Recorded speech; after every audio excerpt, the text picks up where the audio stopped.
Hey everyone, Bill here, and in case you didn't see it from earlier this week, I am running a contest on this week's episode of A Gamer Looks at 40. This episode contains 17 songs from various games in the Nintendo 64 library. First person to submit which game all 17 songs are from by 11:59 p.m. on April 10th will win a $25 gift card to the e-store of their choice. Nintendo, Sony, Microsoft, whatever, Steam. Totally up to you. Couple of notes, these are mostly deep cuts. I'm saving the well-known songs for the other episodes in this series, and one game is represented twice. I didn't really know that when I put this together, so basically 17 songs across 16 games. And even if you only get like 12 or 13 or hey, even 4, send it in anyway. You know, if you guess 4, you may be the only person that sends me something, and boom. You win the $25 gift card. So if nobody gets 17, the closest to it wins the prize. Send all entries to either my Twitter at agamerlooksit4040 or email me at agamerlooksit4040 at gmail.com. Once again, send them to Twitter or Gmail at agamerlooksit4040. Good luck and enjoy the episode.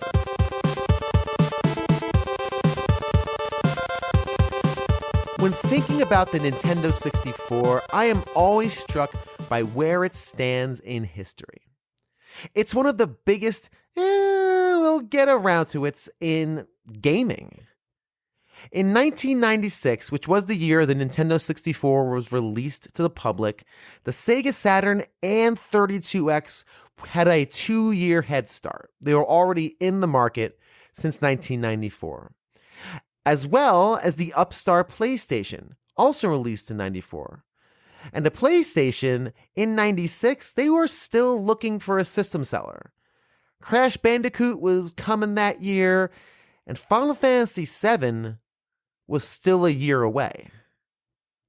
And what was Nintendo doing in 94 when the 32-bit systems and the CD-based systems were all taking off? They were keeping their trusty 16-bit Super Nintendo alive with games like Final Fantasy VI and Donkey Kong Country, and 1 year later, Chrono Trigger. To put it in perspective, to really put the era in perspective, here's the clip of Nintendo of America's Howard Lincoln speaking at the 1996 E3 conference. Our goal with Nintendo 64 is to create the best games, not the most games. We don't believe that everyone in this business can create first-class games on Nintendo 64, given the requirement that games be programmed in a real 3D environment on the fly, which you've seen today. And that's why we've associated Nintendo 64 with only a few world-class developers. Here's some of the great games that you're going to be seeing later in 1996. Notice the relaxed tone in his voice. The way he sounds almost at ease. It's hard to hear it, but if you see it, he is unconcerned. He's almost condescending in the way he talks about the industry. Not just any developer can build games for the N64, so we handpicked a few of the best. It's easier to see than hear, but it's the mannerisms and behavior of a person who knows their next system is going to be a hit regardless of the competition. Nintendo doesn't need to win. They are going to win. That's the expectation. And they almost did. The Nintendo 64 sold almost 33 million copies worldwide, 3 times the amount of the Sega Saturn. But they also lost. The Sony PlayStation, thought to be the dark horse in the race, sold an astonishing 102.4 million units and set Sony up to be a major player in the home console race until today. But what about the N64 now? And more importantly, how did we feel about it then? Is the N64 the innovative console that beat Sega once and for all and ushered in a world of unique play experiences? Or is it the system that lost to Sony due to lack of developer support, a goofball controller, and substandard games? On this episode of A Gamer Looks at 40, we begin our 4-episode walk through the Nintendo 64 by discussing the system itself, how we received it, how we played it, who we played it with, and the dozens of memories made along the way. So the coming ITV News, when it comes to video games, the more bits the better, and the new machine from Nintendo is as good as it gets. You know, it's not even Halloween yet, but millions of kids already know what they want for Christmas, a new video game system called Nintendo 64. Nintendo's new game machine is 64 bits, making it the most powerful machine on the market. Herb Weisbaum tells us all about it.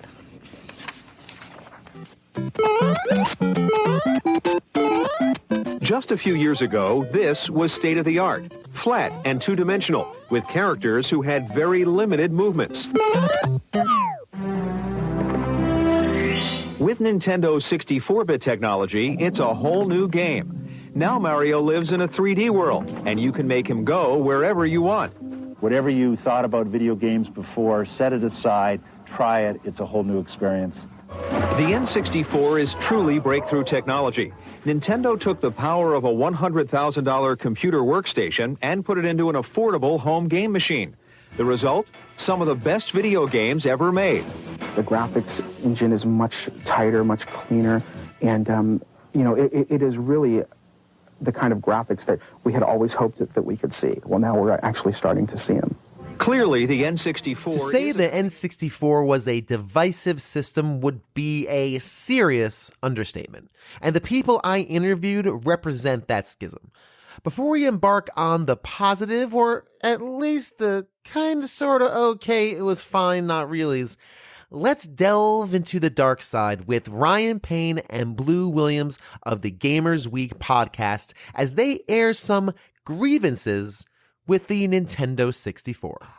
I was going to start with this, and I'm glad that you named your little avatar here on the cast site what you did, because I have to come out and just ask the hard question. Sure. Journalistically, why do you hate, nay, loathe the Nintendo 64 console? Why? Why? So as I think you're alluding to, I'm a well-known N64 hater. Yes. And so it really, for one, I did not have an N64 growing up. I transferred over to the PlayStation 1, so there is no nostalgic value for me, which Gotcha. There's a lot of things that I have on my collection that are garbage, but I like them because of that nostalgia piece, so totally get it as far as people.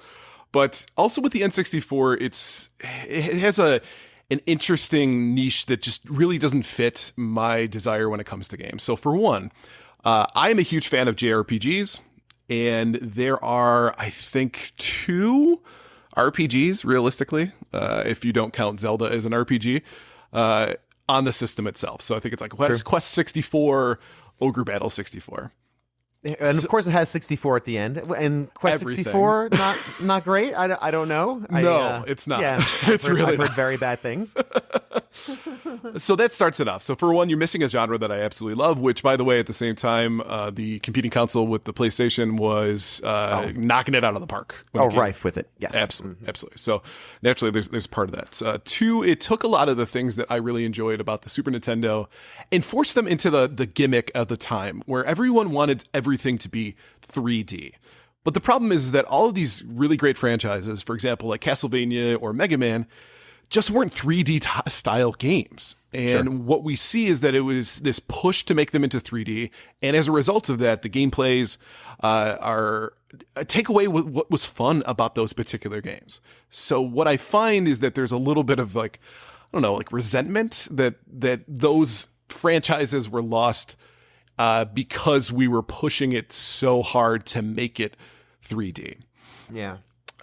So there's some of that. So also there's not a lot of games on the system. If I remember right, there's only 200 plus 220 Something so. along those lines. Yeah, probably. Yeah, but yeah, there's not a lot. It is a pretty thin library for sure. Yep. The one thing I do like about it, of course, is the cartridge piece, so that you don't have to deal with the thing saying loading for a moment as you go along. So that is certainly a plus. But there was a lot of limitations as to what you could do with the system. And as I understand, development for it made it really difficult. So it pushed a lot of those game developers that I had so loved for years away from that particular system.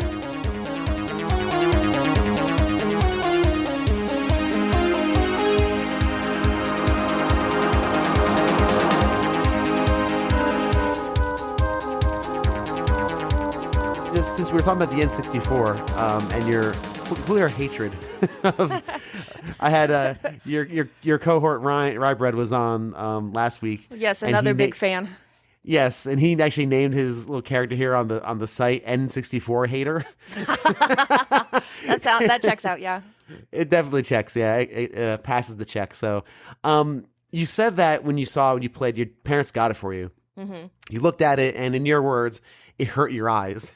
Like it literally offended your sensibilities.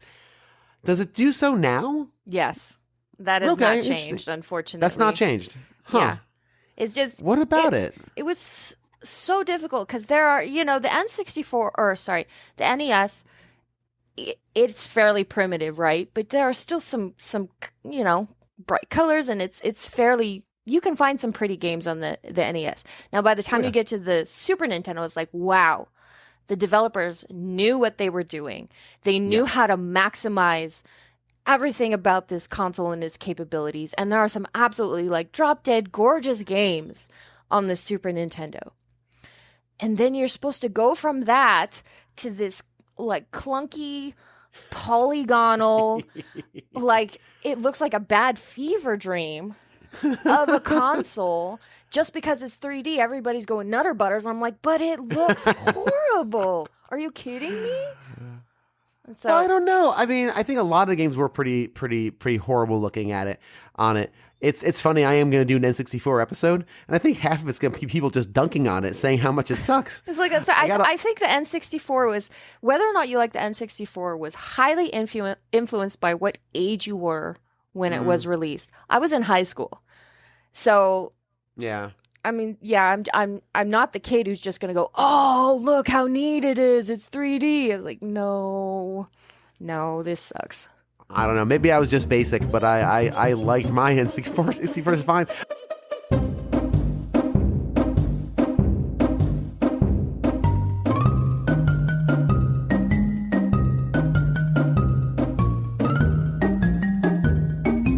Next up, Greg Sewart from the Player One podcast and Julian from Nerds Without Pants share the tales of how they received their Nintendo 64s and their first impressions of it. So when the N64 was coming out, I was actually, there was a chain of local game rental stores here, sales and rentals. And I had recently moved so I grew up in Halifax, and that's where this chain started, but they had opened a store in Charlottetown, Prince Edward Island, which is a tiny province just north of Nova Scotia, which is also a tiny province. Mm-hmm. And I had moved over there to manage that store. So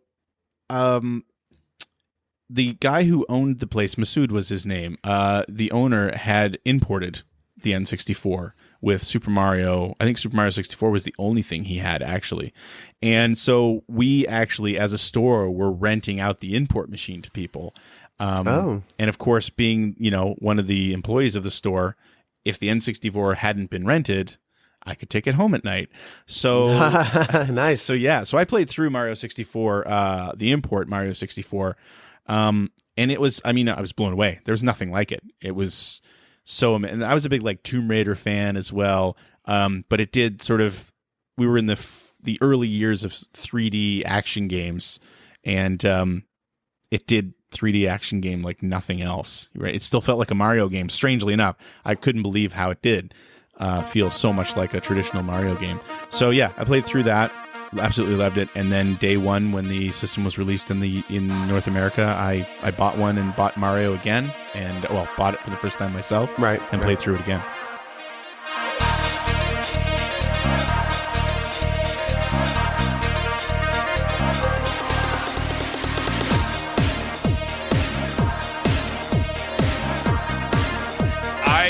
think I have ever been as excited for anything in my life as the Nintendo 64.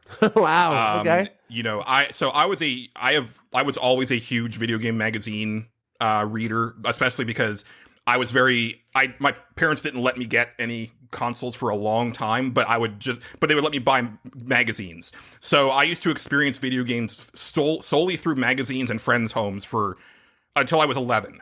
And so, you know, I would buy magazines because it had a new screenshot of Mario 64, or it had a better, like a clearer picture of the controller for the then Ultra 64, which I still maintain is a better name and a better design. Like, that color scheme was awesome.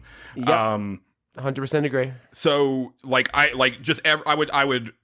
we were just like devouring every little scrap of information going up to it. And I was in high school, and I had a friend named Devin who was just as excited as me. And when we would pass each other in the hallways, we would say, Mario 64 rules. And, like, it was like our bread and butter thing. Like, we would just do that every time we would see each other in the hallway until we could finally, like, get it. And I'll never forget that first time going to Toys R Us when they had the kiosks up and getting my hand on that analog stick for the first time and controlling Mario in 3 dimensions. And I remember the first Nintendo Power with Mario 64 maps where it was like, oh, right, the maps have to be different now. They can't just, you know, stitch together the screens. Like, they have to do these actual drawn maps because everything's like vertical 3D. now. Yeah. Oh, that's weird. That's a very good point. Sure. I actually have a funny story to lead into that. Go for it. Or to come to springboard off of that. Yeah, go for it. So, my friend Devin called me and he said, Best Buy broke Street Date. They have them right now and they're selling them. And so, like, I got my dad to drive me down to Best Buy. And by the time we got there, the systems were gone, but the games were still there. They had broken Street Date on everything. So I bought Mario 64 and Pilot Wings, which were the launch titles of the system. That was the entire launch. That's it. And this was like a week early, mind you. And, you know, I'm a collector. I love physical media. And I just pored over that beautiful full color instruction booklet every day for a week. Like, any bit of free time I had, I was just thumbing through that instruction manual. And I was like, oh, I'm going to do this move. And then then you can follow up that move with this move. Oh, and I was so rabid for it. And you know, like, that's great. Yeah. I remember the day that I got it, because I was working by that point. So that's how I was able to get it, was that I had been saving my work money for it. And I got my dad to actually go to Best Buy on that Sunday to pick it up for me.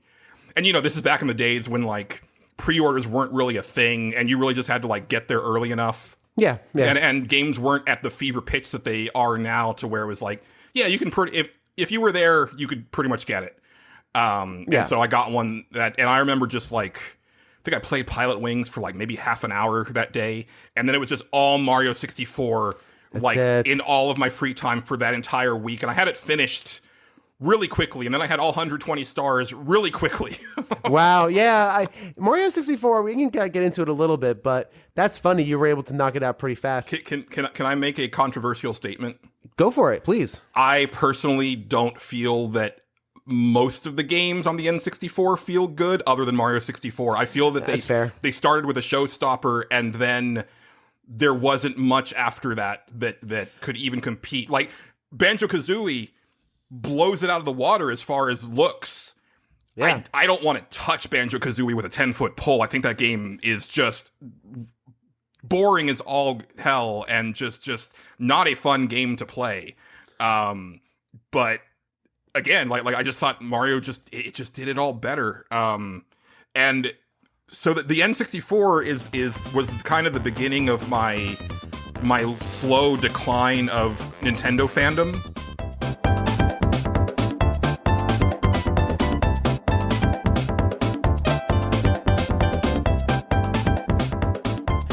Continuing the reminiscing, Raji, also known as Super Nintendo on Twitch, shares how he acquired his system, and then Dan from RetroLogic Podcast brings a ray of sunshine into this conversation with his glowing thoughts on the Nintendo 64. Did you have an N64 growing up? Here's the deal. Yeah, I have a great story about that. Go for it. So when you say growing up, I believe the N64 dropped. I probably was about 15 years old, and I had just started my first job working in a retail store. I was 15 and a half. Yeah, you're going to say, were you 16? No, I literally did the thing in Wisconsin. It was legal, and it still is. When you're 15 and a half, you get your parents' permission. You get dropped off to work. Got my first job. Yeah, I'll get around to why. But I was about that age. Mm-hmm. Didn't have it when it launched, right away. I think it might have been within that first year, though. First paycheck I got from my first job, it was like, I feel like it was like $250 or something like that. Mm-hmm. And I took the entire paycheck, and I'm like, yep, I'm going back to the store. My mom said, what are you getting? Nintendo 64.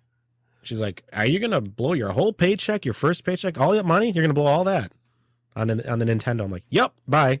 I went out the door, and that's that. Literally went to the store, just got super jacked, that happy feeling, dropped the cash down. I had cash because I had to get a check and cash it back in the day, right?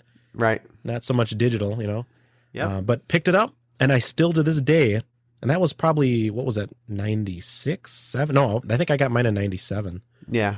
Okay. Because it came out in 96. Yeah, it came out in 96. So. Do you remember when? Was it like Christmas time? I have no idea. I assume. I don't honestly know what month. I should probably know that. But you could Google it out there if you want to Google it or wiki it. Go wiki it. But anyway, I still have that console to this day. I don't have the box, but I have Mario 64. I got the console, I got the controllers. That console. Still have it, and it's in fantastic shape. Now, my question is, did you go back to the same store you worked at to get this? You did. But I had to get a ride back to the store because I didn't have a car, and I wasn't of age to drive either. I was 15 and I wasn't 16 yet. Oh, that's funny. So, hey, Mom, you picked you up. You got your first paycheck. You're all excited. It was probably a different day, yeah. Oh, okay. I'm imagining it like the same day, like maybe. $250 burning a hole in your hand and turn around. Dude, I worked in like the stock area when I first started there, but I'd stock stuff, and you walk by that electronics department. I knew exactly where it was, and I'd walk by and break, maybe walk through and tool around. I'm like, God, N64, I want it, man. I want to see what this 3D Mario. What's this all about? I want to see it. I want to play it. It's magic. Did your store have one of the kiosks where you could like play it so you can kind of as you're walking by just kind of? Sadly, no, but there was because it's like it's a chain that doesn't exist anymore. It was called Shopko. It was up in the Midwest. They actually owned Pomidas as well. If you ever heard of those stores, but basically it's like a Kmart or was. They're out of business now. But our Kmart did. The local Kmart had. Oh, that's a different story for a different time. But they had a Super Nintendo back in the day in the kiosk. Yeah. And I would just get glued whenever we'd go shopping there for picking up stuff, whatever it was. My mom was a saint. She put up with it. We probably stood there for God knows how long. It felt like days. Sure. And we just want to play for a minute, and then you just stop doing it.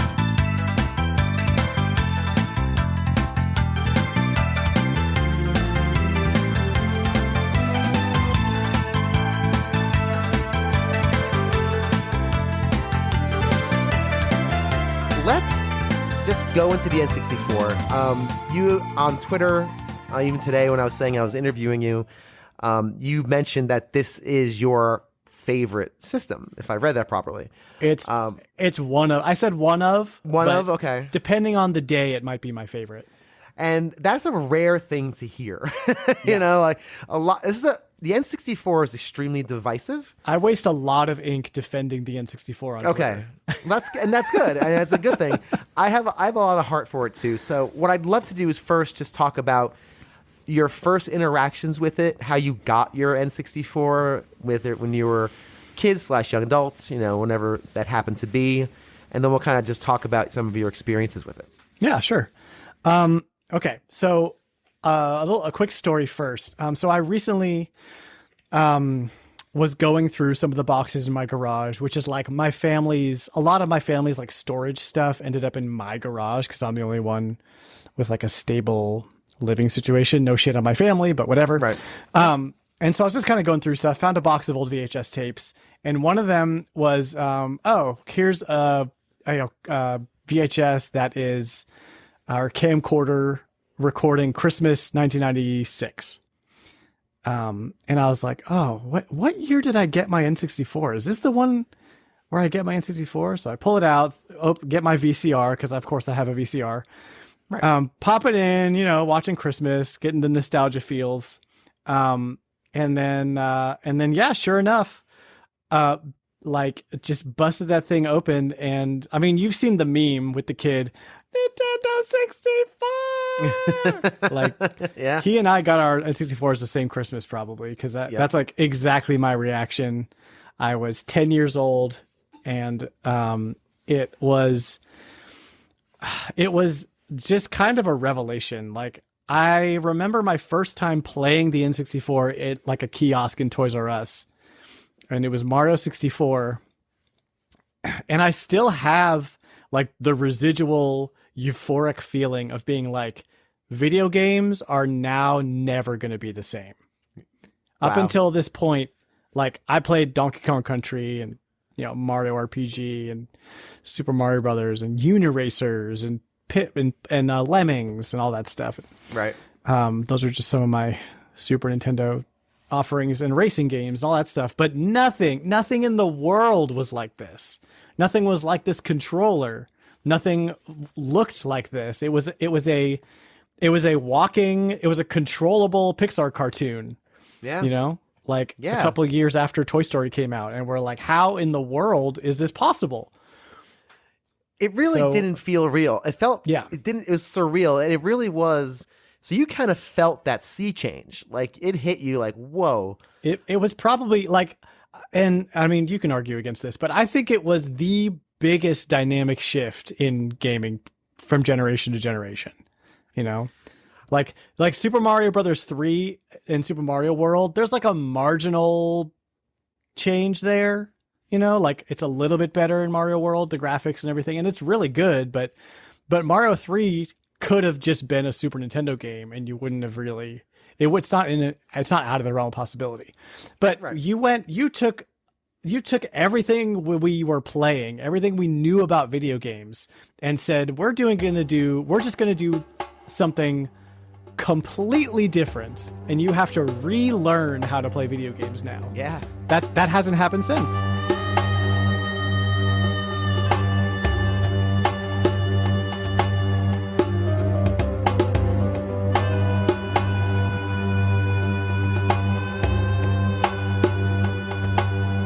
And before we move on to a break, Mike Albertin from Games My Mom Found shares a story of terror, deception, and fruit juice. So, Mr. Mike, you have a story about the N64 and your friend.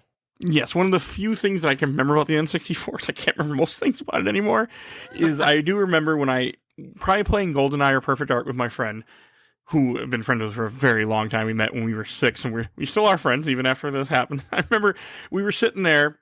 I don't remember exactly what we were doing, but I had my 64 on the ground like an idiot. I didn't have it on a table. Later on, after this, all my systems were always on a table, never on the ground. So I don't remember what we were doing. All I remember is he had Hawaiian Punch, and somehow we hit the table, and the Hawaiian Punch fell right on the N64 vent and just filled my N64 with red goo. Oh, no. So it was terrible. And then I don't remember a whole lot. I know I got one not too long after. I think what happened is, one, I was upset, of course, because my 64 just died. I mean... we went to my dad took it to a repair shop, not like a games or anything, but just there was a little electronic repair shop somewhere not too far from us. And the guy went, like, oh, there's a bunch of red goo on the motherboard. I can't fix it, but here, I can sell you this refurbished one. Oh, no. You got... So that was my first ever pre-played system, because everything else I had before then was always brand new, because my dad was always like, you gotta buy systems brand new. He didn't like them used. Wait a second. So a few points here. First off, good for you for still being friends with this kid. It was nice. Good for you, because that's at the age where you can just X your friends out. Like, that's it. We're done. On purpose, yes, I would have. Yeah. Like, I have a friend who, when I first moved to Minnesota, I moved here for a girl. It's like, I moved states, and he had my Diablo 2. I went to go pick it up, and he slapped me in the head. You're an idiot. Never talked to him again after that. That's all it takes sometimes. But so I just want to kind of back up a little bit. You had the system on the ground, which you now know is a poor idea. Which I never do. You never did that again because of the fruit punch.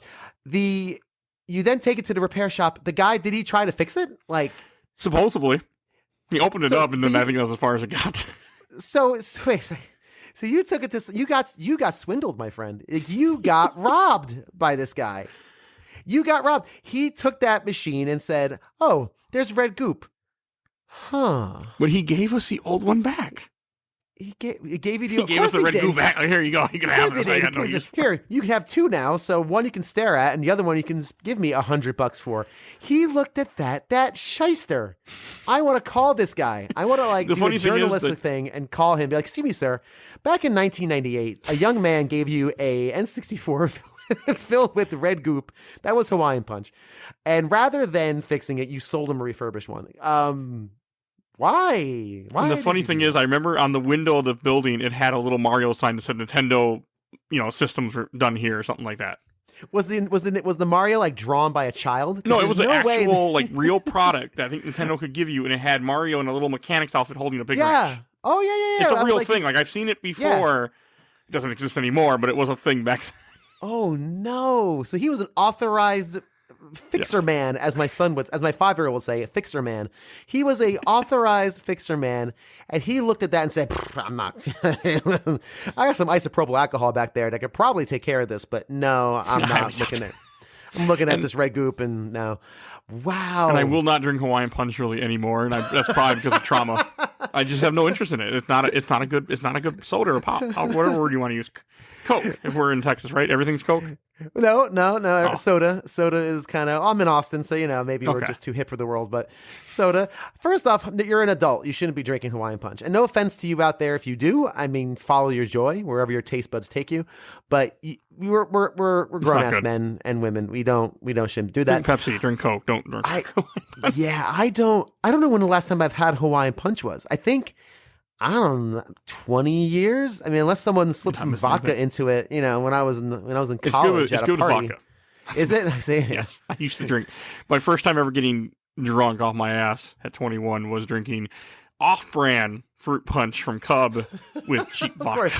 Well, of course, it's off-brand, and of course, the vodka was in a plastic thing, a plastic can, a plastic jug with a screw top on it. Of course, and I just got fired from a job, so I didn't.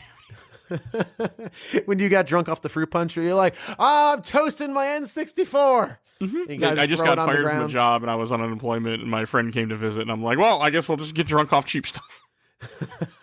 That's my first time ever getting drunk. That's, I think, how most people survive college, actually. That is usually how it works. That is crazy. Wow. Good for you being friends. So you got the refurbished one right away. I think so. I don't remember a whole lot. I don't understand why my whole 64 memory is just gone. Someone just cut it out and took it out with them. No, that's fine. It's probably the Hawaiian Punch and vodka combination. That's probably that came later. That wasn't 64. It went right to that brain state. That's what you were trying to block out. 2008 or 9. Yeah, clearly not when you were in 98 or whatever that was. That's crazy, man. That's crazy. Good thing you didn't get on your game, though. That's good. At least didn't ruin the game. Yeah, no, the game's fine. Okay, that's good. I don't remember a whole lot. I remember probably tipping it over and trying to get all the juice out, but it's all I remember. It's been so long. I can just imagine little Mike and Lily, your friend, just haphazard, just in panic, just pouring out a full glass, because it was a full glass of juice. It came from the kitchen. Of course it was. So they're trying to draining this out onto some paper towels. It's getting on the carpet. Oh, man. Oh, dude. Well, at least you got that refurbished one. The game wasn't ruined. You didn't lose your saves. I still have the refurbished one at my parents' house. Does it work? I don't know, but I still have it. All right. They probably still work. Those things are like beasts. Oh, that is a sad story, but it is pretty. It's funny now. It's funny now. Yeah, of course it is. Very good. Go for it.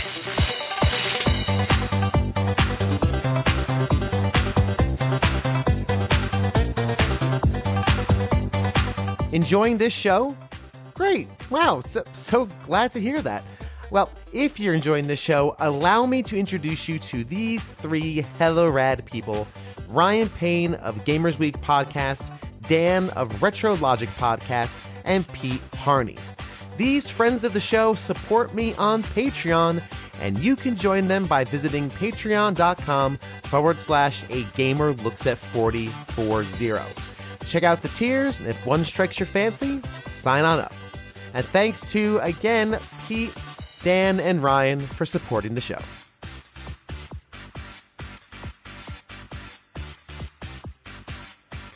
If the scale and majesty of seeing the Nintendo 64 in action was the first impression, the controller was the second. Despite being generally panned by the gaming public, this three-pronged wonder felt like the future in 1996. My next series of conversations focus on the sticks and buttons that made the games do their thing. Ryan starts us off, followed by Adam from the Retro Bygones Gaming Podcast and the Commodore Chronicles, and finally more thoughts from Greg Sewart. And then the 900-pound gorilla in the room is the controller itself. Yes, the very controversial N64 controller. Have you? I'm sure you've handled it before in like maybe conventions and such, even though you didn't grow up with it. Right. What's your opinion on it? Well, actually, I mean, I played GoldenEye with friends back in the day. So as did everybody. Yes. Right, that was like a rite of passage in the late mid to late 90s, and loved the game at the time. So by all means, I had a lot of experience with that controller. Always felt it was a bit wonky too. So I understand that it was an innovation thing, right? Where we were putting a thumbstick like that on a controller, but it gets to the point in which that thumbstick starts to wear down the more you use it. Yes, for sure. So even to the point, if to my recollection, I think it's the only one where if you're selling it on eBay, you have to put a rating out of 10 as to how, we'll say like sticky or how. Oh, really? Yeah. Oh, wow. I didn't know that. Huh. Yeah. So often, if you don't put that often, you'll have people ask you like, so how good's the thumbstick on it? Mm. So I get that. And as far as the, there isn't, to my knowledge, I don't think there's an instance in which you use both the thumbstick and the D-pad at the same time. So the old, you need three hands to use it is a little far blown in regards to that. It's an awkward feel to it, where your left hand usually would be comfortably in kind of squared up with your right hand with most controllers, where this one, it's like your wrist is kind of pulled in as you play. So it just doesn't feel exactly right. And therefore, I've never really been a fan of it. Yeah. It's funny. Growing up, I never had a problem. I had an N64 growing up. Right. I have a lot of fond memories of it. Because, again, I played mostly the big hits. You have your Mario 64, Mario Kart 64, your Star Fox, 2 Turok games, which I'm not going to say they're classics, but not bad. GoldenEye, of course. Sure. I pick up an N64 controller now. If I'm going to play, let's say, for example, Mario 64, it still feels wonderful to me. Like just that, it just feels right. And feel is it's so subjective, right? Yep. And I can totally see somebody saying that hand configuration doesn't make sense.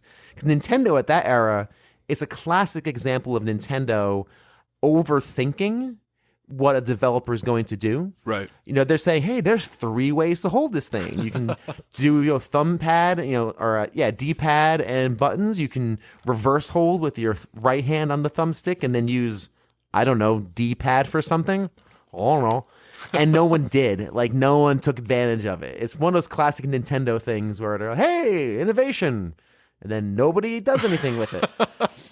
So, but I can never divorce myself from having it as a kid and having that first experience of Mario 64.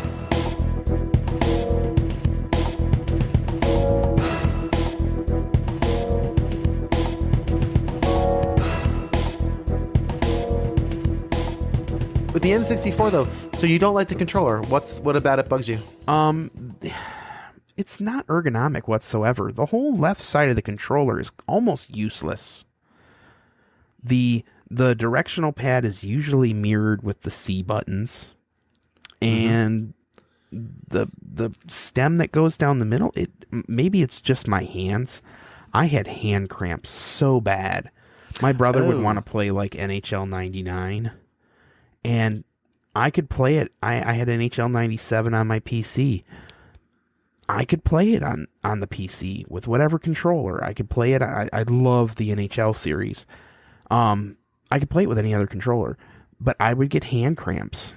And so most of the games I would pick up would be like a Perfect Dark or a GoldenEye and play through a level or two because how short they were. and then I'd have to put the controller down. It was the ergonomics of how small that center grip is. I mean, it's bigger than the other two on the other side, but you can grab around the edge of the controllers.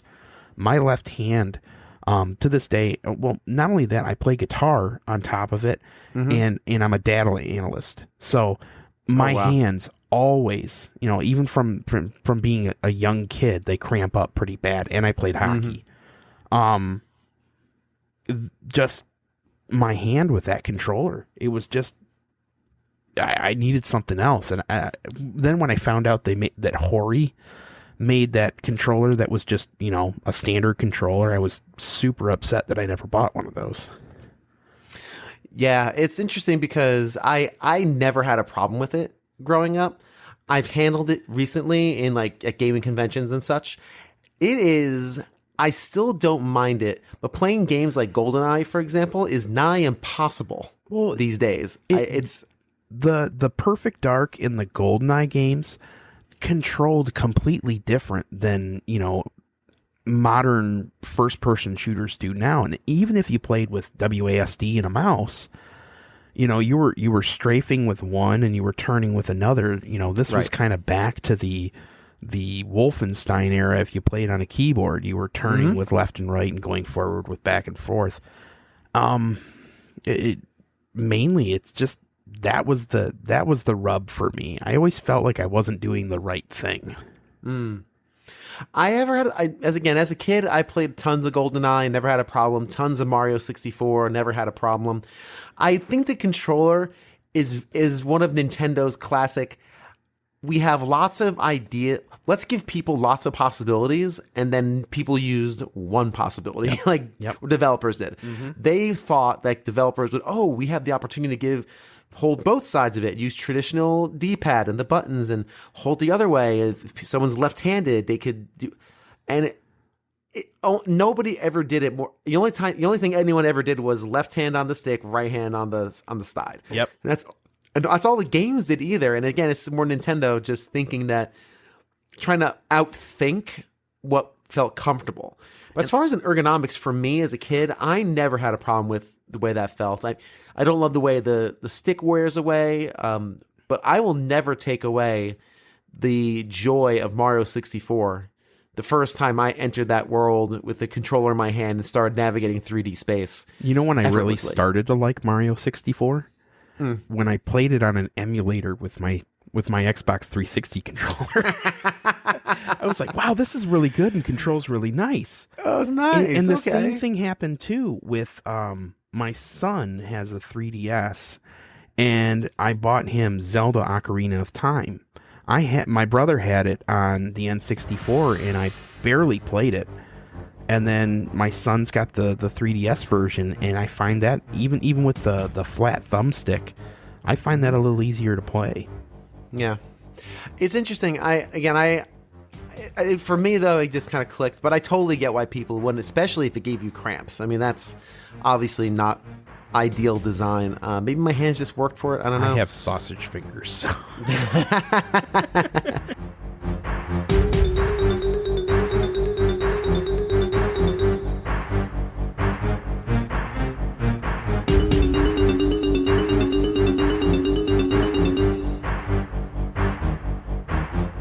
What about that controller do you dislike? I remember the first time I saw a picture of that controller. A buddy of mine who was way more into sort of trolling the internet for news at a time when it wasn't as easy to do that. Sure. Sent me an image. I don't even remember what service he would have done that. ICQ maybe, I don't know. And said this image was leaked. I think this is the N64 controller. And I remember looking at it and just thinking, what in the name of God is that? That 3-prong thing. And then when you first see it and realize, I'm supposed to hold it, your hand positions are what dictates how you use the thing. I just never ever loved the design of that controller. Looking back on it now, obviously any analog controller that only has one analog stick is kind of hard to wrap your head around because we're so used to dual now. But I did love the fact that it was analog. That was very innovative at the time. obviously, and clearly the controller was built to be played with Mario 64. Everything left of the analog stick on that controller feels like an afterthought. Is because I think it was. It was. It absolutely was. Yeah. It feels like somewhere somebody said, "Well, we still need a D-pad." I think what they were trying to do with that was, because I remember a lot of the media around it or the advertisements around it was like multiple ways to play, right? You can, some games will have it with your one hand on the D-pad, the other on the buttons. Most games will have you in the center. Maybe the other will be right-handed on the center and left on the D-pad. And I think it was a classic Nintendo design, like, ooh, let's give people, the developers, the freedom to make more experiences, and nobody did. Yeah. Nobody did. They were just like, we're just going to play it like a controller. I feel like, looking back on it now, because we couldn't have known that this was the case back then, but looking back on it now, like, if you look at the NES, it feels like sort of an evolution of what came before it, as far as, like the 2600 and the ColecoVision and all that sort of thing. It really refined what a controller would be and set the stage for what controllers were going to be for like the next 20 years. Right. Super Nintendo, again, like introducing the shoulder buttons was a big deal, but again, it felt more of an evolution, right? Here's the system, still cartridge based, still 2 controller ports. Here's a controller, pretty much the same as the old one, but it has more buttons, and hey, we've put a couple on the shoulders. That's new. That's innovative. That's important.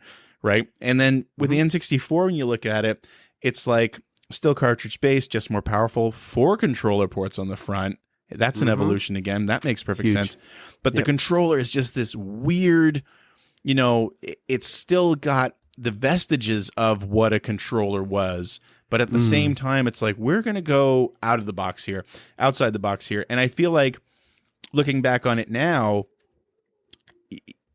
it was the beginning of Nintendo being Nintendo and doing their own thing. It was still sort of in that horsepower rat race that console manufacturers were and still are in, for the most part, except for Nintendo.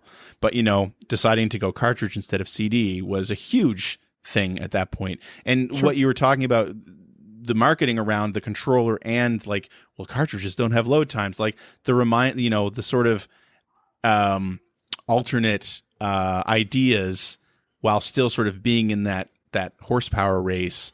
I think it was the earliest glimpses of us seeing what Nintendo was going to become, where by the time they hit the Wii, it was just like, we're just doing our own thing.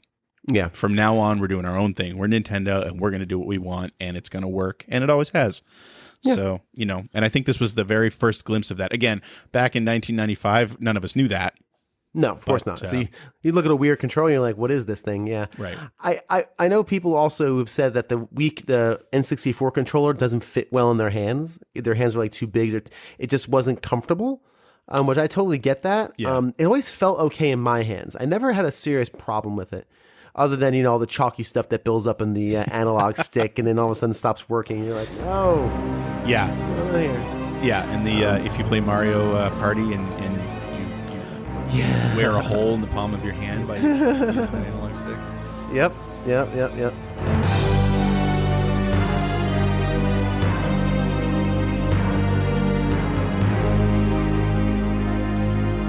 Continuing the controller conversation, Michael K. Hughes, Raji, and finally Dan share more opinions on one of the most bizarre mainstream controllers in gaming history. It's the worst Nintendo controller, too. I'll come out and say that. I So hate here's that thing. Really? Why do you hate it so much? It's so weird to hold. Like, I always think of that image of 3 hands holding the controller, each stick, and it feels like that's what you need to hold it correctly. The controller is bizarre. It's classic Nintendo. Yeah, honestly. totally. Like, classic Nintendo, it overthinks what people are going to do with it, and more importantly, what developers are going to do. Hey, let's give a controller that has multiple ways of holding it. So if a developer wants to use the right hand for the buttons and the left hand for the D-pad, you can do that. Left hand for the stick, you could do that. Or right hand stick, left hand D, no A, no B. What? This is the weirdest game of Twister I've ever played. Seriously, but it's they made this thing that was supposed to be so customizable, and no one did it. Everyone just used it in the traditional middle right manner, and It never bothered me as a kid. Or again, I was 16, so I guess I wasn't a kid then. But it never bothered me as a teenager. It just was what it was, and I never had a problem. But now, if I use it to play again, like GoldenEye, I can't move. I can't. I wonder. I probably didn't have a problem with it at the time either until the GameCube came out, and that controller is just like pure perfection for Nintendo. So to go back to the 64 is like, what were they thinking here?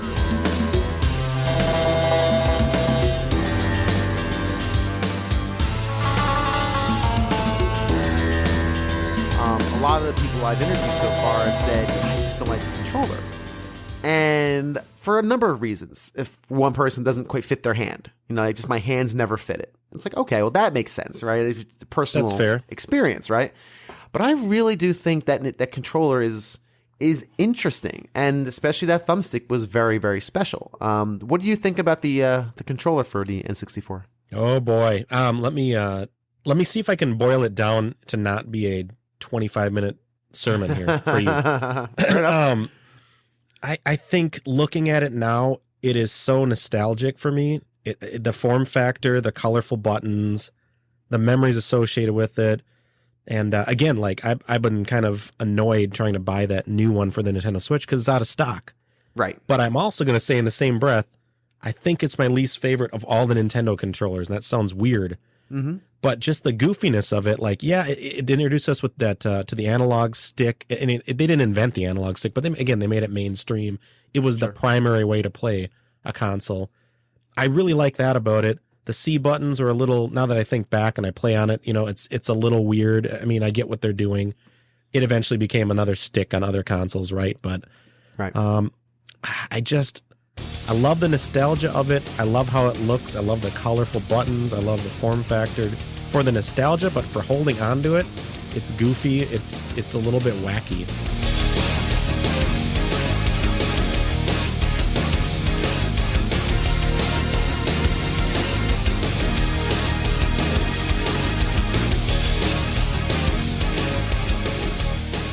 Do you enjoy music? Of course you do. Do you make playlists of your favorite music? Of course you do.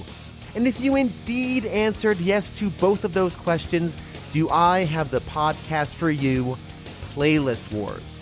Every episode, hosts Brian, Gomez, and a rotating third mic each build a 10-song playlist from a specific artist, genre, or topic. The crew shares their lists on the show, and the listeners decide which playlist reigns supreme. I recommend their Foo Fighters episode for first-timers, and not just because of what recently happened with the passing of Taylor Hawkins, but it's just a really good episode, and it's a lot of fun to share those songs that they fell in love with. And I selfishly love their ska punk covers episode as well, for reasons that should be readily apparent to friends and family of mine. An amazing concept pulled off beautifully by two super rad people. Playlist Wars, wherever you listen to your favorite podcasts. We can start, of course, with the controller, which people hate. People hate the controller. I've never understood the vitriol towards the controller. It always felt good in my hands. Mm-hmm. I don't know. Call me crazy. I'm holding one right now. And my only gripe with this controller is the quality of the thumbstick. Right. That was always the big thing. Yeah. It's comfortable to hold. The button placement makes sense. Like, and people are like, oh, you need 3 hands. It's like, well, okay, now you're just being weird. Like, no game expects you to have 3 hands. You're either doing D-pad or joystick. You're never doing both. Like, come on. Get with it. Right. And it's the only controller that has a lefty mode. Yeah, right? Yeah, it's the only controller that has a lefty mode. And I think, and no one ever took advantage of it. And Nintendo is full of that. They're always making innovations nobody uses. And this is one of the first examples. But the simple one for the controller is that thumbstick. Yeah. That didn't exist in gaming, in console gaming at least. The PlayStation wasn't doing that. Like, nobody was doing that kind of analog control. There were smatterings of it here and there. I believe the Sega Saturn had a quote-unquote 3D controller that they used for things like Nights into Dreams. But it certainly was not the preferred way of playing most of those games. It was like Right. it was kind of like a peripheral than it was Right. to be used Okay. as the input method for the console. This is the first time that a company said, we're going all analog for our 3D games, and we're not turning back. Like, here's your D-pad for Mischief Makers, and here's what we're going to do with everything else, the control stick.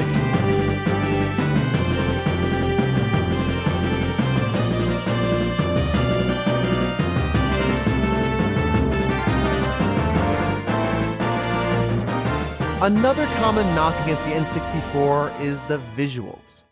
While the subject was broached, here, there, and everywhere, Dan from RetroLogic Podcast made a really compelling argument for why the sights aren't as bad as everyone says. In fact, it's really all about expectations. But let's talk about fidelity then, because again, a lot of people do bag on the N64 for its graphical fidelity, muddy textures, blocky. A lot of that I think you can chalk up to just developers like we've been talking about still relearning their jobs almost. Yeah, right? kind of. What's your take on that? Man. And how would you respond to somebody saying, yeah, but have you looked at Quest 64? It looks gross. Or have you looked at these textures? Ugh. Yeah, here's my thing.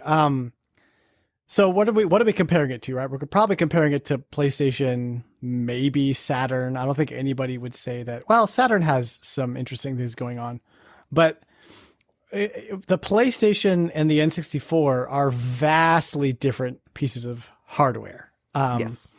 The N64 was built from the ground up to throw as many polygons on and as many colors on screen as possible, because Nintendo is going into it with the mentality like, look, we're going to make cartoons you could play.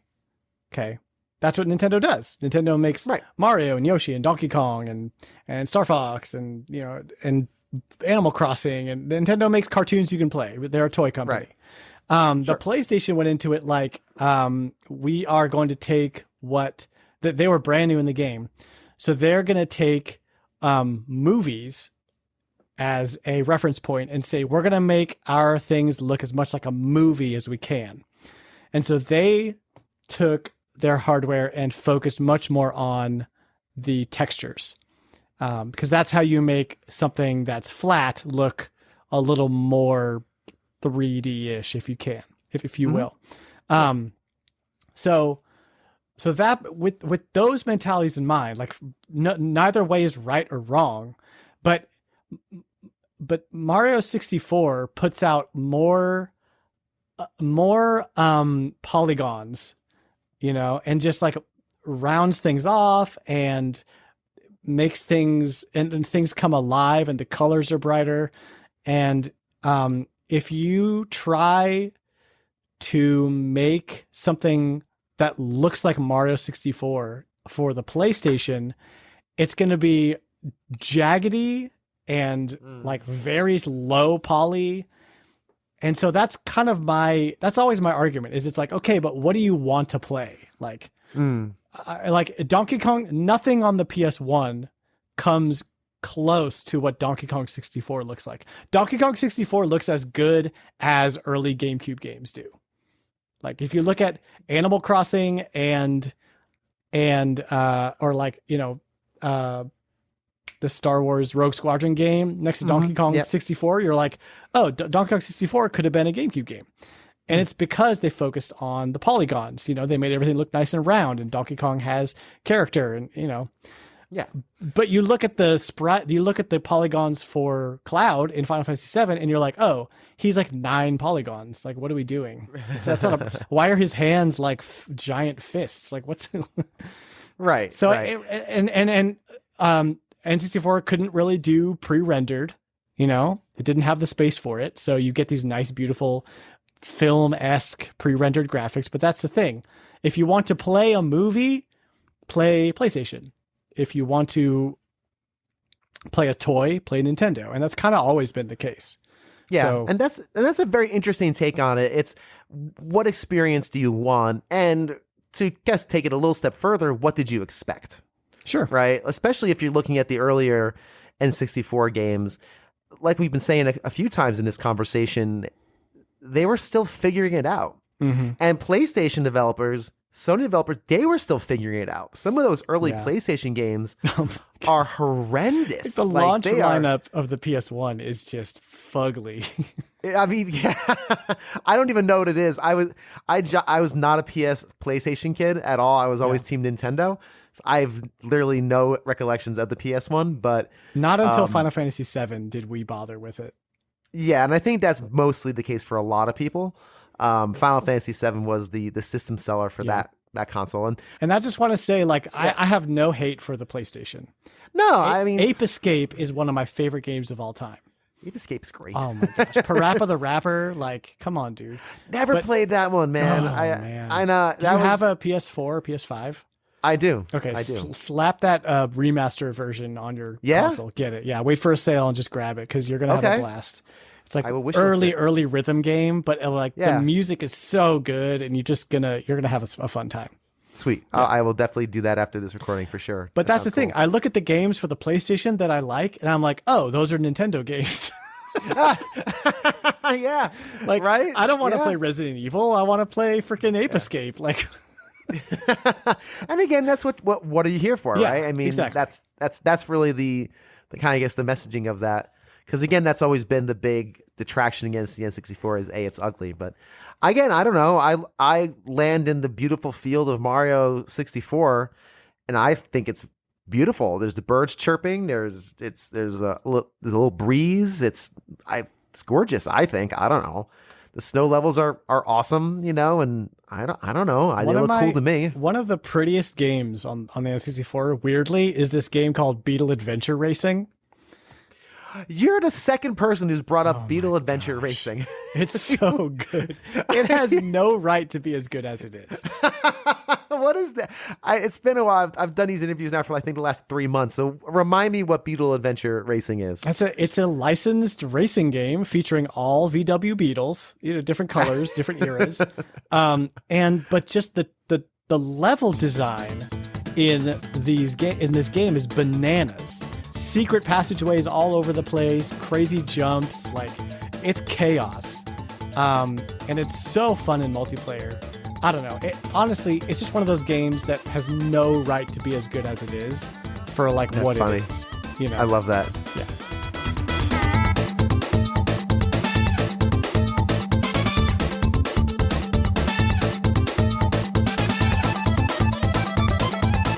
Love it, hate it, want to throw it out a window.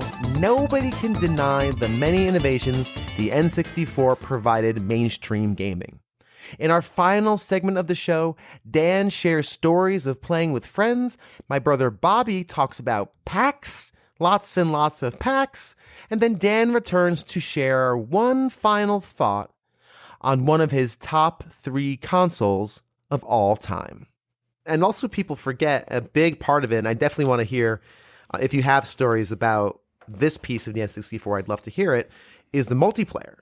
It was the first console to have built-in 4-player support. Yeah, that's right. Which changed everything. That's sea change right there, because now, I mean, you can't, every console, of course, supports 4-player to a certain extent.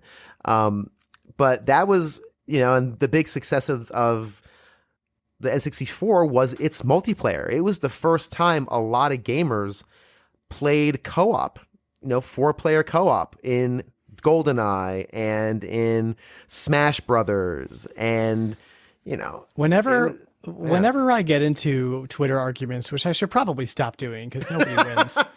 Nobody wins. It's over a war of like attrition. Yeah, over like PS1 versus N64, and I always bring up the multiplayer thing, and I almost feel bad because I'm like, didn't you have friends?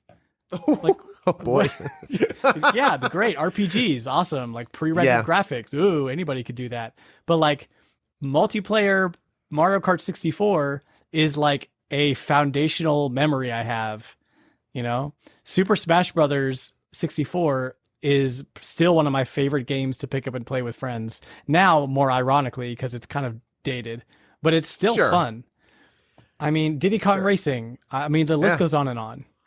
Did you play a lot of multiplayer on your N64? Oh, man. Yeah. Yeah. That's like, yeah. I mean, a lot. I think most of my games we got for the multiplayer. Like, and even the games like, oh man. Okay. So Star Fox 64 to me is like my favorite N64 game. But the downfall of Star Fox 64 was that they kind of had to shoehorn multiplayer into it, which is not a very good mode. But like that was kind of the era of, okay, guys, every game has multiplayer now, you know, like Donkey Kong 64, put multiplayer in it. Conker's Bad Fur Day, which actually has a really good multiplayer mode, throw multiplayer at it. Like single player experiences are great, but we're going multiplayer. And I mean, they designed the console around it, like you said, with the four controller ports and I played tons of multiplayer. Who did you play multiplayer with? Do you have like friends and neighborhood came over, family members? Like, kind of had the same group of friends from, how old was I when I got that thing? I was 10.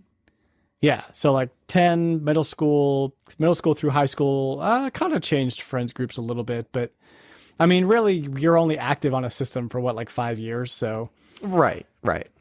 So 96 to 2000 or so.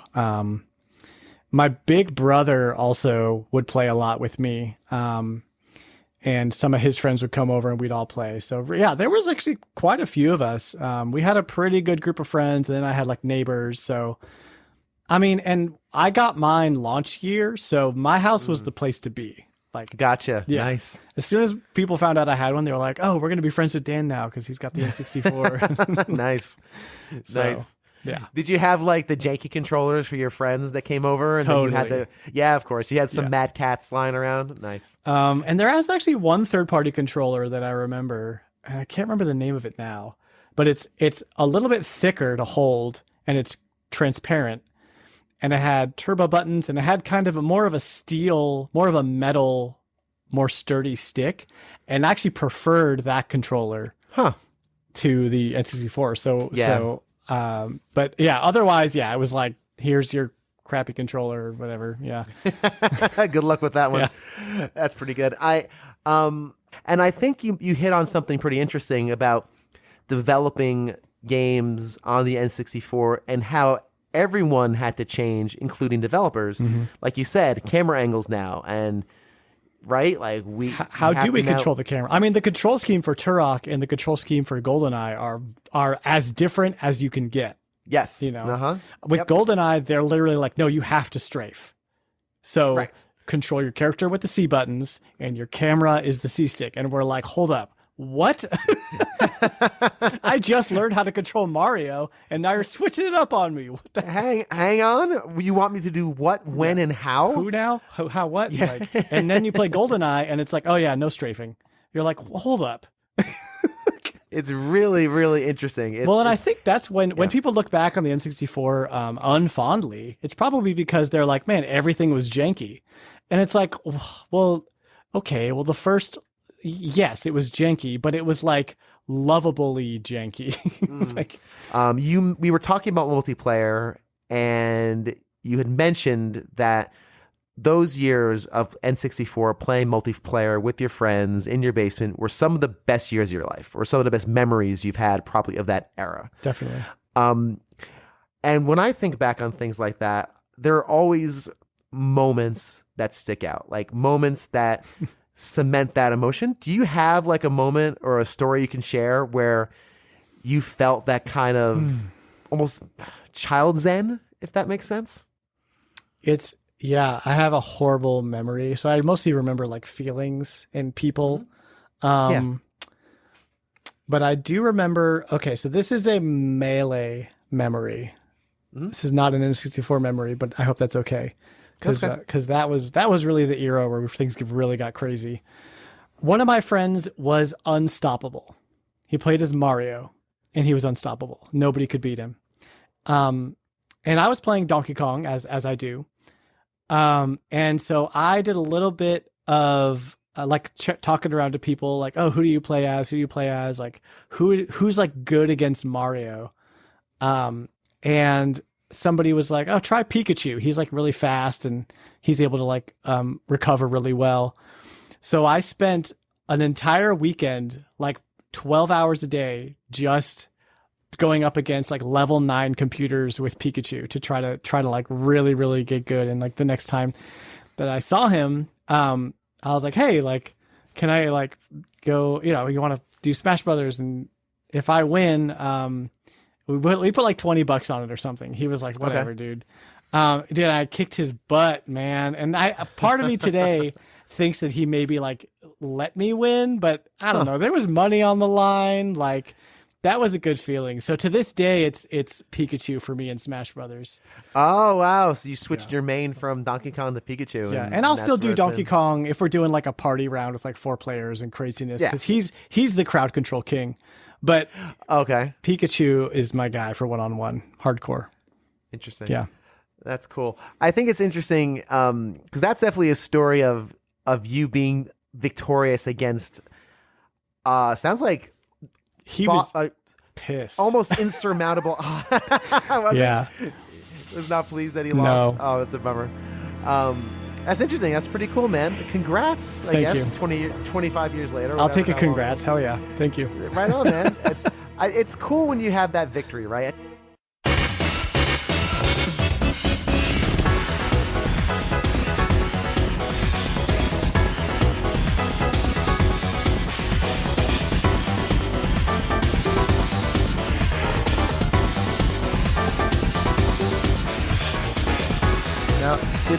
Now, another little side note with N64, there was a controller port on the back. You can add a rumble pack.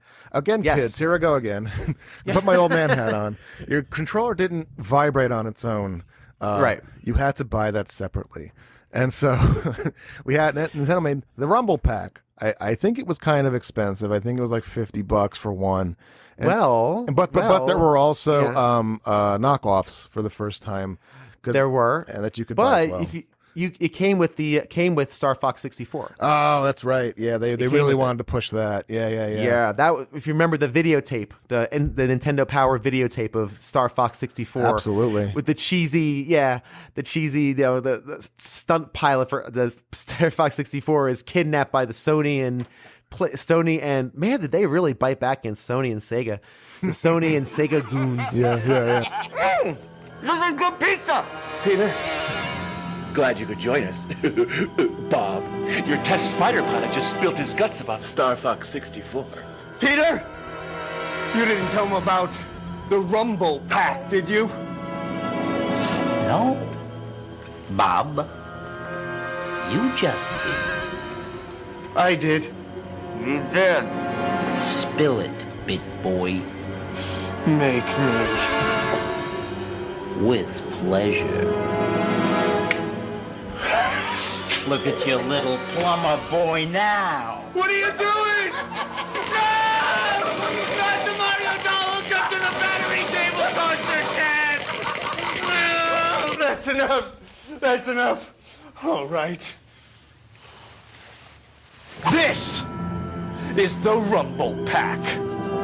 The big reason why Star Fox 64 is the coolest cinematic gaming experience there is.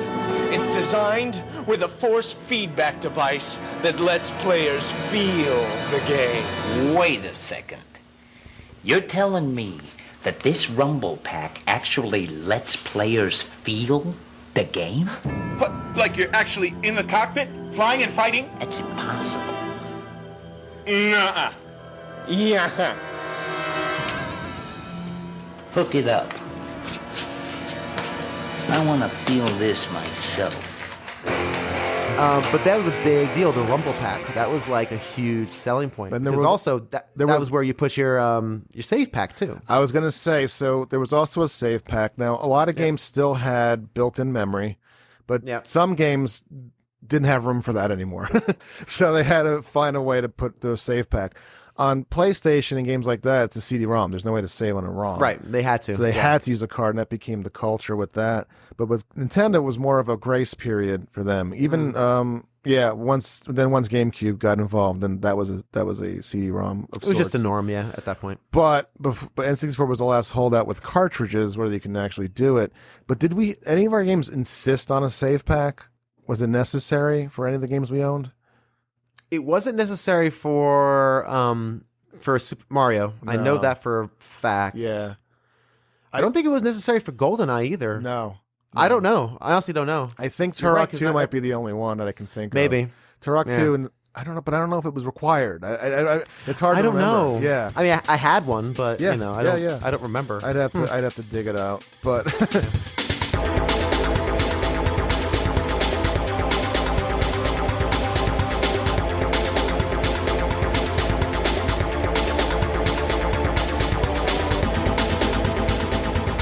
Another thing that the N64 I thought was very innovative was, and again, this is a thing that never had happened before, is Rumble. The Rumble pack, which came with Star Fox 64. That's right. That was a big deal. Like feeling your controller and actually feeling, when you accelerate or boost forward in Star Fox 64, to feel that thing vibrate in degrees was. People take it for granted now. Like your controller shakes, you just that's what controllers do. Of course they rumble. That's just a thing that happens. But that was one of the first things too, I thought. Star Fox 64, like I said earlier, Star Fox 64 is my favorite N64 game. It's always number one on my list when I'm like making a top 5 list of N64 games. And part of that reason is because it not only kicked off the Rumble Pack situation, it executed a brand new feature flawlessly. I mean, boosting, you felt a little rumble. When you crashed, it was like, like you could hear the motor turning. Yeah. It was, and the hardware itself could have been better designed. Like it took batteries, that's a little crazy. Oh, that's right. It took AAA batteries. That's right. It did. It did come with batteries, to Nintendo's credit, but that was a little rough. We've kind of talked about it, but I always like doing a little sum up at the end. Yeah. Even though we kind of did. Let's say you meet somebody, maybe that's our age, right? And this is not a Twitter conversation. This is an actual person in your midst sharing space with you, a person. And it could be someone maybe younger or whatever. And they say, I've never, I really don't have an opinion on the N64. I've never really played with it. What would be your elevator pitch to them? Okay. Say, hey, you know what, man? The N64 stuff's on, some of the classics are on Switch Online right now. You can grab that controller. Here's why I think you should give it a go. So first of all, I wouldn't send them to Nintendo Switch Online. Is it bad? Is the emulation that bad? Well, I refuse to pay more money to Nintendo. It's not that it's bad. Like, it's totally playable. And if you have nostalgia for these games, like, awesome. It's just suboptimal. Okay. There's a little bit of lag. Some of the graphics didn't transfer over. The controller's not the same. And I want to give this person the authentic experience. So I'll probably just invite them over. Cool. Because an N64 experience has to be a multiplayer experience. I might send them to play like Banjo-Kazooie or some of the highly, highly rated like single player 3D platformer games, because those Banjo-Kazooie holds up really, really well. I'd probably have him play Star Fox as well, because that game, it was perfected on the N64. It's so good. But we would probably play some Mario Party. We'd probably play some Mario Tennis. Mario Tennis is super fun on the N64. What else we got? I don't know that we would play GoldenEye. That one's kind of rough these days. But I'll tell you, I said it once on this podcast, and I got to reiterate. We're playing Conker's Bad Fur Day multiplayer because it has the best modes.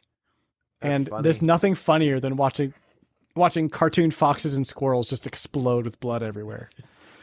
So great. that would be my pitch is it's got to be multiplayer, it's got to be authentic, and you got to blow in the cartridges. Yeah. That's it. I think to distill that is, I think that the heart of that then would be, I would encourage you to try it with somebody. Oh, totally. That I think is the key. And I think if we were to put like an exclamation point on the conversation is the N64 sung the best when it was played with people, because that's what it was designed to do. Definitely.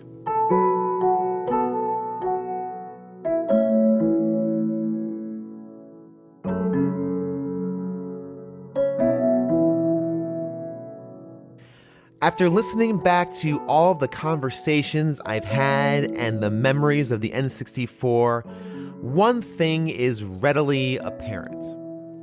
The Nintendo 64 was destined to be divisive. There was no way this was going to be a universally loved console. No chance. Firstly, it came off the heels of the Super Nintendo, which arguably is one of the greatest consoles ever made. It was a beloved system that was still churning out hit after hit.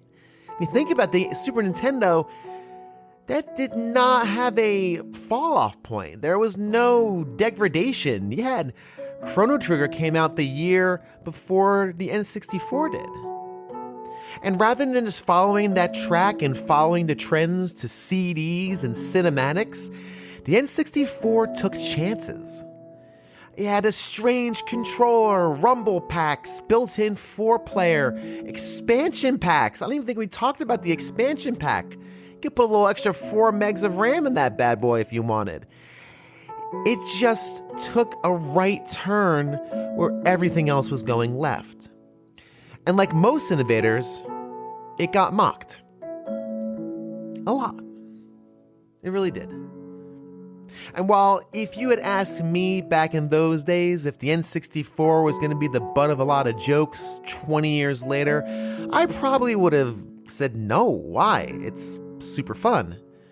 But these days, I get it. I can look back on that thing and say, wow, there's some issues with it.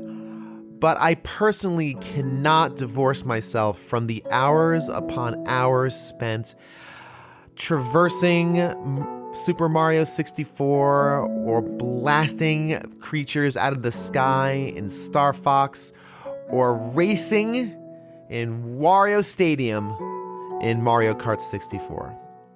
And to be perfectly honest, I certainly can't ignore what that system meant to me personally, as it got me and my brother through some pretty dark times in our history. But that is a conversation for another episode.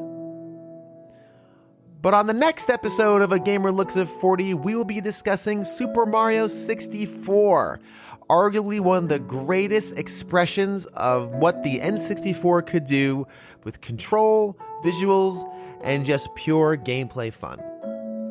And as always, if you enjoy the show, please connect with me on Twitter at @AGamerLooksAt4040. If you go into the bio, I have a Linktree link there.